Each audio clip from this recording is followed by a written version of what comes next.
എന്താണെന്നറിയില്ല, ഇന്ന് രാവിലെ എണീറ്റപ്പം മുതൽ മനസ്സിൽ ലൂർദ് മാതാവിൻ്റെ രൂപമാണ് വന്നുകൊണ്ടിരിക്കുന്നത്. അപ്പം ഞാൻ വിചാരിച്ചു ലൂർദ് മാതാവിനെക്കുറിച്ച് നിങ്ങളായിട്ടൊന്ന് ഷെയർ ചെയ്യാമെന്ന്. ഇവിടെയുള്ള മാതാവിൻ്റെ ചിത്രത്തിൽ നിങ്ങൾ കാണുന്ന പോലെ തന്നെ പരിശുദ്ധമായ ഈ വെള്ള വസ്ത്രവും അതുപോലെ തന്നെ നീല അരപ്പട്ടയും ധരിച്ചാണ് മാതാവ് പ്രത്യക്ഷപ്പെട്ടത്. ഇത് വിശ്വാസികൾക്ക് വളരെ പരിചിതമായ രൂപം കൂടിയാണ്. 1858 ഫ്രാൻസിലെ ലൂർദിലുള്ള മെസബിയേൽ എന്ന ഗുഹയിൽ വെച്ച് ബെർണാദീത്തയ്ക്കാണ് മാതാവ് പ്രത്യക്ഷപ്പെട്ടത്. ആ പ്രത്യക്ഷീകരണ വേളയിൽ മാതാവ് നിർദ്ദേശിച്ചതനുസരിച്ച് ബെർണാദീത്ത തപ്പി നോക്കിയപ്പോൾ അവിടെ ഒരു നീരുറവ ഉത്ഭവിച്ചു.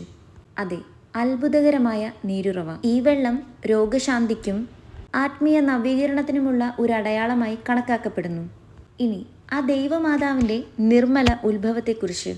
താൻ ആരാണ് എന്ന ബെർണാദേത്തയുടെ ചോദ്യത്തിന് ഞാൻ നിർമ്മല ഉത്ഭവമാകുന്നു, I am the immaculate conception എന്ന് മാതാവ് മറുപടി നൽകി.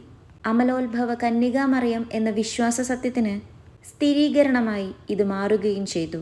പിന്നീട് ആ സ്ഥലത്ത് അവിടെ ദേവാലയം പണിയണമെന്നും വിശ്വാസികൾ അവിടെ വന്ന് പ്രാർത്ഥിക്കണമെന്നും മാതാവ് ബെർണാദത്തയോട് പറഞ്ഞു. ചുരുക്കി പറഞ്ഞാൽ ലോകത്തെ പ്രാർത്ഥനയിലേക്കും മാനസാന്തരത്തിലേക്കും നയിക്കുക എന്നതാണ് ലൂർദിലെ ആ പ്രത്യക്ഷീകരണത്തിൻ്റെ പ്രധാന ലക്ഷ്യം. ഇന്നത്തെ ഡിജിറ്റൽ ലോകത്തിലെ ചിന്തകളുടെ തിരക്കിലായിരിക്കും നമ്മൾ. എന്നാൽ കുറച്ച് സമയം തിരക്കുകളിൽ നിന്നെല്ലാം മാറി ദൈവത്തോട് സംസാരിക്കാനും സ്വന്തം പ്രവർത്തികളെക്കുറിച്ചൊരു ആത്മബോധം ഉണ്ടാക്കാനും സമയം കണ്ടെത്തുന്നത് വളരെ നല്ലതായിരിക്കും. സത്യം പറഞ്ഞാൽ ഇന്ന് നമ്മൾ കേൾക്കുന്ന വാർത്തകളെല്ലാം തന്നെ ഭീതി ഉളവാക്കുന്നതാണ്. അതുകൊണ്ട് തന്നെ ഒരു സെൽഫ് ഓഡിറ്റിങ്ങിന് സമയമായിട്ടുണ്ട്.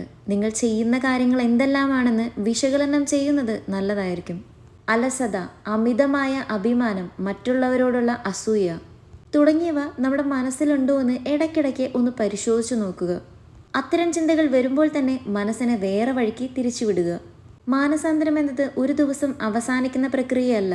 ഇന്നു മുതൽ നിങ്ങളൊന്ന് ശ്രദ്ധിച്ചു നോക്കുക, ഞാൻ ചെയ്യുന്ന എന്തെങ്കിലും കാര്യങ്ങൾ മറ്റുള്ളവർക്ക് ഗുണമുണ്ടോ എന്നും കൂടിയും. ഗുണമില്ലെങ്കിലും ആരെയും ശല്യപ്പെടുത്താതിരിക്കുക, അത്ര തന്നെ. ചുറ്റുമുള്ളവരോട് സ്നേഹത്തോടും കരുണയോടും പെരുമാറാനായുള്ള ചെറിയൊരു ശ്രമം നടത്തി നോക്കുക. പിന്നീടത് ശീലമാക്കാനും ശ്രദ്ധിക്കുക.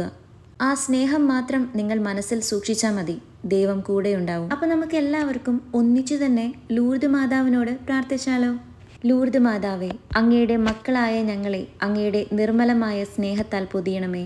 ഞങ്ങളുടെ തെറ്റുകൾ തിരുത്തി നന്മയുടെ വഴിയിൽ നടക്കാൻ എപ്പോഴും വഴികാട്ടിയാകണമേ. എൻ്റെ ജീവിതത്തിന് സമാധാനവും സന്തോഷവും നൽകി എന്നെയും എൻ്റെ കുടുംബത്തെയും അങ്ങയുടെ ഈശോയുടെ സന്നിധിയിൽ സമർപ്പിക്കണമേ. ആമേൻ.